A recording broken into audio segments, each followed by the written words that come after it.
അസ്സലാമലൈക്കും അബൂക്ക. വലൈക്കും സലാം. ആരാത്? അബൂക്ക അബൂക്ക ഇതെല്ലാം എന്നെ അറിയാവോ? അറിയില്ല. അബൂക്ക എങ്ങനെ നിങ്ങളെ ഡയാലിസിൽ എങ്ങനെ എവിടെയാവോ ചെയ്യുന്നത്? ഇപ്പൊ ഇടുന്ന എല്ലാം നല്ല നിലയിൽ പോകുന്നു. നല്ല നില പോകുന്നുണ്ട്.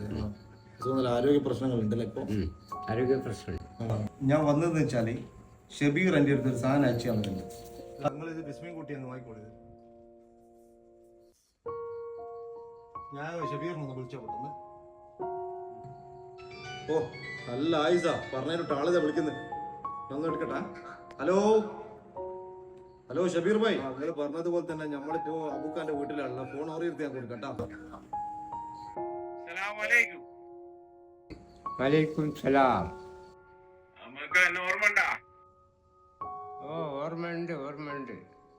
ആദ്യമായി 20 വർഷം മുന്നേ ഞാൻ ഖത്തറിൽ വന്നപ്പോ നിങ്ങളായിരുന്നു യാദൃശ്യമായി നിങ്ങളെ ഷോപ്പിൽ വന്നപ്പോൾ ഭക്ഷണം തരുകയും ഭക്ഷണം തന്നപ്പോൾ നിങ്ങളെ മാനേജർ നിങ്ങളെ ചീത്ത പറഞ്ഞപ്പോൾ അത് എൻ്റെ കണക്കിൽ എഴുതിക്കുമെന്ന് പറയുകയും അപ്പം നിങ്ങളെ ശമ്പളം 1000 റിയാലായിരുന്നു. അതെനിക്ക് ഇന്നും ഓർമ്മയുണ്ട്. അതിൽ നിന്നൊരു 200 റിയാൽ മടക്കി വെച്ചിട്ട് നിന്റെ കയ്യിലിരിക്കട്ടെ എന്ന് പറഞ്ഞൊരു സീനുണ്ട്. അത് ഇന്നും എൻ്റെ ഓർമ്മയിലുണ്ട്. അന്ന് മുതൽ നിങ്ങൾക്ക് എന്തെങ്കിലും ചെയ്യണമെന്ന് എൻ്റെ മനസ്സ് എപ്പോഴും മന്ത്രിക്കും. ഇപ്പോഴാണ് സമയവും സന്ദർഭവും ഒത്തു വന്നത്. എല്ലാം ഭംഗിയായി നടക്കട്ടെ. അസുഖങ്ങളിൽ പെട്ടെന്ന് ഭേദമാവട്ടെ. നിങ്ങൾ പ്രാർത്ഥനയിൽ പ്രത്യേകം ഉൾപ്പെടുത്തണം കേട്ടോ. യാതൊരു ഓക്കെ.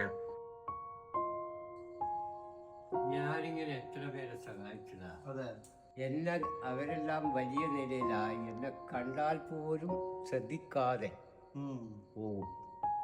അതിൽ ഷബീർ മാത്രമേ എന്നെ അന്വേഷിക്കുള്ളൂ. അബൂക്ക നമുക്ക് വേണ്ടി നിങ്ങളെ ദ്വാരക്ക് എന്നാല് ഷബീറിനെ വേണ്ടി ദ്വാരക്ക്. അവന് ദൈവം അനുഗ്രഹിക്കട്ടെ. അങ്ങോട്ടാ എന്നാല്.